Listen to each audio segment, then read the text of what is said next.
निरसा में political war, एक flyover, दो आक्रोश मार्च, आमने सामने ढुल्लू महतो और अरूप चैटर्जी। जी हाँ, आपको बता दें कि निरसा की सड़कों पर आज विकास से ज्यादा सियासत की गूंज सुनाई दी। एक ही मुद्दा, एलिवेटेड फ्लाईओवर, लेकिन दो अलग अलग आक्रोश मार्च। एक तरफ धनबाद सांसद ढुल्लू महतो तो दूसरी ओर निरसा विधायक अरूप चैटर्जी। दोनों ने एक दूसरे पर जमकर हमला बोला और बात सीधे 2029 के चुनाव तक पहुंच गई। आखिर क्यों गरमाई धनबाद की राजनीति? जहां आपको बता दें कि धनबाद के निरसा में बुधवार को राजनीतिक शक्ति प्रदर्शन देखने को मिला। एलिवेटेड फ्लाईओवर परियोजना को लेकर सांसद ढुल्लू महतो और विधायक अरूप चैटर्जी ने अलग अलग आक्रोश मार्च निकाले। दोनों कार्यक्रमों के बीच महज करीब 1 किलोमीटर की दूरी थी, लेकिन दोनों मंचों से एक दूसरे पर तीखे राजनीतिक हमले हुए। सीपीआईएमएल लिबरेशन के बैनर तले विधायक अरूप चैटर्जी ने फ्लाईओवर परियोजना का डीपीआर सार्वजनिक करने, निर्माण कार्य की निगरानी समिति बनाने, स्थानीय युवाओं को रोजगार देने और कथित माफियागिरी के विरोध में मार्च निकाला। अरूप चैटर्जी ने आरोप लगाया कि प्रशासन उनके साथ भेदभाव कर रहा है और उनका उद्देश्य विकास रोकना नहीं बल्कि परियोजना में पारदर्शिता सुनिश्चित करना है। उन्होंने 2029 के चुनाव में सांसद ढुल्लू महतो को हराने का संकल्प भी दोहराया। हम लोगों ने कोई गांव-गांव में कैंपेनिंग नहीं की है, हम लोग को पैसा नहीं सीधा है। जस्ट कार्यकर्ताओं को खबर गया जो भाई 15 तारीख को रैली है, लोग आए। और वो लोग तो दोनों भाई 10-15 दिनों से यहाँ पड़ा हुआ है। करोड़ों रुपया उन लोगों ने लूटा है जुलूस के प्रति, फिर भी बंगाल और बागमारा से हाथ मिलाना पड़ रहा है। तो ये उसकी शक्ति की परिचय है। कहा गया जो एसडीओ एक पक्षीय का डिसीजन लिए, ये हम समझते हैं जो एसडीओ कहीं ना कहीं ढुल्लू का पक्ष लेते हुए ये काम किए। एसडीओ को चाहिए था जो ढुल्लू जी साठ गांठ करके चलते हैं, क्योंकि उनको सारा 2 नंबर ही काम करना है, तो इसलिए उनके प्रति थोड़ी सद्भावना लोगों की है। हम लोगों ने समर्थन जरूर दिया है, लेकिन प्रशासन जो है कहीं ना कहीं थोड़ी दूसरी तरफ भी ढली रहती है। नहीं, अभी तो हमारा कहना है जो हम लोग कोई भी विरोधी नहीं है ओवरब्रिज का। सब चाहता है जो ओवरब्रिज बने, लेकिन तरीके से बने, स्टैंडर्ड बने और जो डीपीआर है वो सबके सामने सार्वजनिक। डीपीआर सार्वजनिक हो और क्वालिटी मेंटेन हो काम का, और अच्छे तरीके से धूमधाम से निरसा की जनता इसकी शुरुआत करेगी। अभी तक नोटिस नहीं मिली है, नोटिस मिलेगी तो जरूर जवाब देंगे। हर चीज का जवाब हम लोग के पास। आपके समर्थक पूरा उत्साहित है, अब आपका सांसद देखना चाहते हैं, नारा भी वही लग रहा है। देखिए, वो तो भविष्य के गर्भ में है, जनता चाहेगी तो निश्चय खड़ा होंगे। हम लोग आशा करते हैं जो 2029 में ढुल्लू महतो को पराजित करना हम लोग का उद्देश्य। तो वो चेहरा अरूप चैटर्जी होंगे हराने वाला। अगर जनता चाहेगी, सभी पार्टी मिलकर हम लोगों को टिकट देगी, खड़ा करेगी तो निश्चय ही खड़ा होंगे।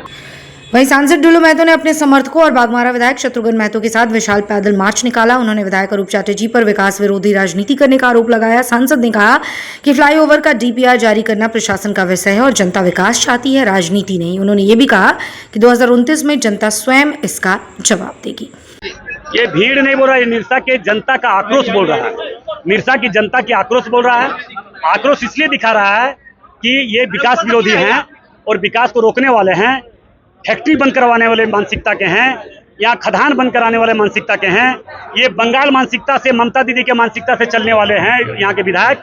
इसलिए ये जन आक्रोश था, ये अभी भी सुधर जाए और जनता के लोगों को सेवा करे। और इनके पिताजी थे उस समय भी, और ये भी एक भी प्लांट फैक्ट्री चालू करवाया है क्या? बता दे कि एक प्लांट चालू करवाया, एक फैक्ट्री चालू करे, इतना बड़ा हम काम किए, एक भी काम बता दे। जब देखा कि धनबाद में, अब धनबाद इस मिट्टी का बेटा, धनबाद लोकसभा क्षेत्र के देवतुल्य जनता ने हमें अपना आशीर्वाद देकर इस क्षेत्र का सांसद बनाए और लगातार हम विकास कर रहे हैं। गया पुल चौड़ीकरण, Govindpur flyover, Nirsa flyover, Matkuria flyover, radio station, 7 नई ट्रेन, एयरपोर्ट का डिमांड, अभी डिगवाड़ी से लेकर फिर गोविंदपुर तक 4 लेन।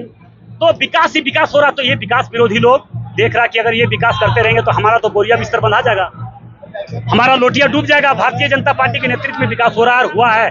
मोदी जी के नेतृत्व में पूरा देश में विकास हुआ है, उनके नेतृत्व में पूरे धनबाद लोकसभा क्षेत्र में विकास हुआ है और होगा।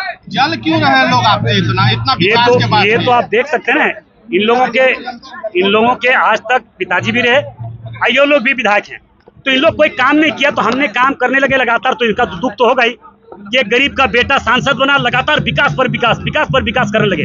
विकास का बात करें ना भैया कि ये काम नहीं हुआ, हम वो काम करेंगे। डीपीआर मांग रहे, बोलते हैं हमको डीपीआर दिखा दे, हम काम कर वही जिला प्रशासन है, जिला प्रशासन मांगेगा दिया जाएगा, जो गलत करेगा उसका गलत हम भी विरोध करेंगे, मगर ये काम होने दीजिए भैया। आप काम के लिए तो आवाज कभी नहीं उठाए, फैक्ट्री बंद करने के लिए आवाज उठाएं। 1 दर्जन से ज्यादा इनके पिताजी भी, ये भी फैक्ट्री बंद करवाए हैं निरसा में। निरसा के लोग सीधे साधे हैं, भोले वाले हैं, ये पुरलिया से आके यहाँ क्या दर्द समझेंगे गरीबों का? बिना परमिशन का बिना ये कानून को हाथ, ये तो जानते करते हैं एमसीसी, मार्क्सवाद, लेनिनवाद, ये उग्रवादी मानसिकता के रखने वाले लोग हैं। इन लोगों का मानसिकता में उग्रवाद है, आतंकवाद है, अत्याचार है, अन्याय है।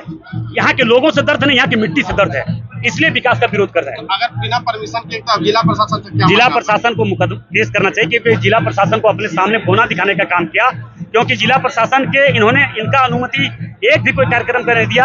अब जिला प्रशासन के विरोध में, सरकार के विरोध में बिना अनुमति का ये इन्होंने प्रदर्शन किया, रैली किया, ये तो जिला प्रशासन की कार्रवाई करने की जरूरत है। दूसरी बात है, आप जान रहे हैं कि इन्होंने यहाँ पे जितना प्रांत फैक्ट्री इनके पिताजी और इनके नेतृत्व में बंद हुआ, यहाँ पे जितना विकास का काम में बाधक बने, जितना अत्याचार, आतंक हुआ, हत्या हुआ, मर्डर हुआ, सब ये मैनेज कर लिया, क्योंकि ये तो अपने मुंह से बोला कि अभी वर्तमान समय में हर कुछ मैनेज होता है। हेमंत सोरेन भी मैनेज होता है और प्रशांत सोरेन भी मैनेज होता है, कोई भी गलत काम करो, ये अपने मुंह से बोला गया भैया। इसलिए मैं चाहता हूं कि राम भक्त से टकराने का प्रयास मत करो। राम भक्त सारे हनुमान है। हनुमान लंका में आग लगा दिया था और सर्वनाश हो गया था। उसी तरह 2029 में आप नोट कर लीजिए, निरसा के जनता में जो आक्रोश है, जो उनके मन में मतलब गुस्सा है, उसको 2029 में पुरलिया भेजने के लिए तय कर चुका है। लेकिन आप लोग उतरेंगे। बोरिया बिस्तर आज तक लाल पार्टी देखा ना, ये राय बाबू के विचारधारा पर चल, राय बाबू के विचारधारा को तो बेच दिया माफिया के हाथों में। जो माफिया का विरोध जीवन भर राय बाबू ने किया, उनके हाथों में, माफिया के हाथों में इन्होंने राय बाबू के विचारधारा को बेच दिया। क्या बात करेगा राय बाबू का? निरसा में एक ही दिन हुए 2 बड़े शक्ति प्रदर्शन। इसने ये साफ कर दिया है कि एलिवेटेड फ्लाईओवर का मुद्दा अब सिर्फ विकास परियोजना नहीं बल्कि राजनीतिक प्रतिष्ठा का विषय भी बन चुका है। हालांकि दोनों नेताओं ने एक दूसरे पर गंभीर आरोप लगाए। इन आरोपों की स्वतंत्र पुष्टि नहीं हुई है। अब देखना होगा कि यह विवाद विकास कार्यों को गति देगा या चुनावी राजनीति को और तेज करेगा। निरसा में फिलहाल सियासी पारा चढ़ चुका है। सवाल यह है कि इस टकराव का सबसे बड़ा फायदा किसको मिलेगा, जनता को या राजनीति को? अपनी राय कमेंट में जरूर बताएं।